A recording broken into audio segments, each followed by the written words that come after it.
আরো বিশেষ অতিথি উপস্থিত থাকবেন মাওলানা আবু ইউসুফ আমির বাংলাদেশ জামাত ইসলামী দাঁতমারা ইউনিয়ন শাখা।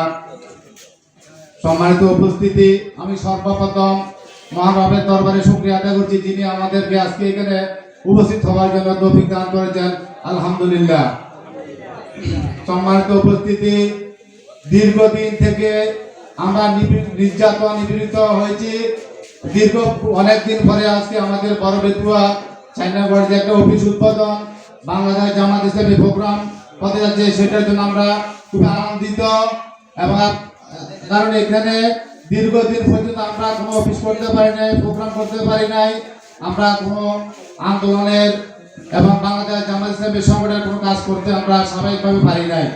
এমন একটি জায়গায়, এমন একটি পরিবেশে আজকে আমরা একটা প্রোগ্রাম করতে যাচ্ছি, যে জায়গাতে আমরা একত্রিত হয়ে একটা গল্প করতে পারি নাই, না নাস্তা করতে পারি নাই, কথা বলতে পারি নাই।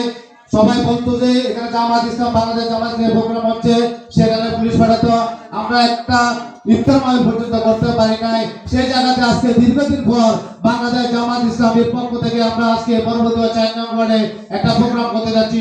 বাংলাদেশ জামাত ইসলামী একটা লক্ষ্য উদ্দেশ্য নিয়ে কাজ করে যাচ্ছে। আল্লাহ জামাত ইসলামী বাংলাদেশের লক্ষ্য উদ্দেশ্য হচ্ছে একটা, আল্লাহর জমিনে আল্লাহর দ্বীনকে কায়েম করা।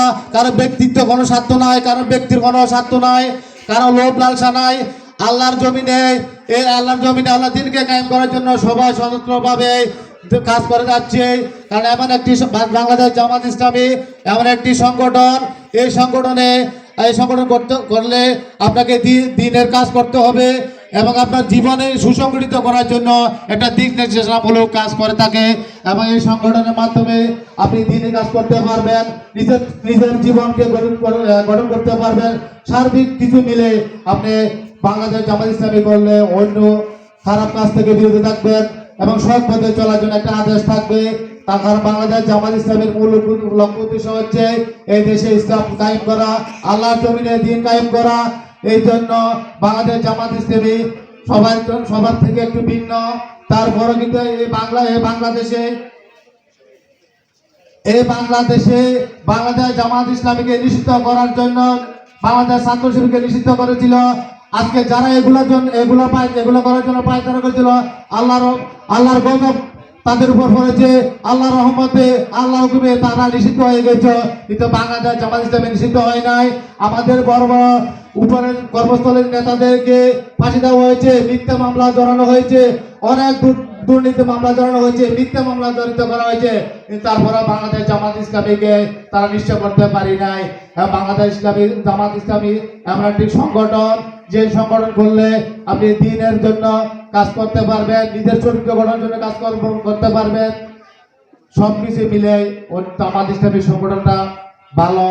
এবং আজকের বিভিন্ন এলাকা থেকে, দূর দূরান্ত থেকে আমাদের বাংলাদেশ জামাত ইসলামী সংগঠনের দায়িত্বশীল বৃন্দ এসেছেন, ছাত্র শিবিরের সংগঠনের দায়িত্ববৃন্দ এসেছেন।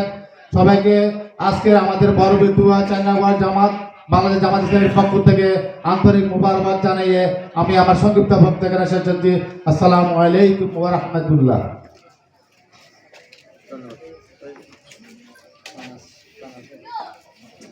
ধন্যবাদ এবং মোবারকবাদ জাহাঙ্গীর আলমকে।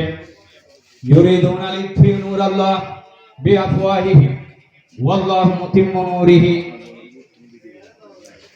তারা চায় আল্লাহর দ্বীনকে তারা মুখের ফুৎকারে নির্বাহিত করবে। আল্লাহর সিদ্ধান্ত হচ্ছে আল্লাহর দ্বীনকে তিনি বিজয়ী করবে। সম্মানিত সুধী মণ্ডলী, আমাদের মাঝে অত্র এলাকা থেকে বিভিন্ন প্রবীণ ব্যক্তিরা উপস্থিত হয়েছেন।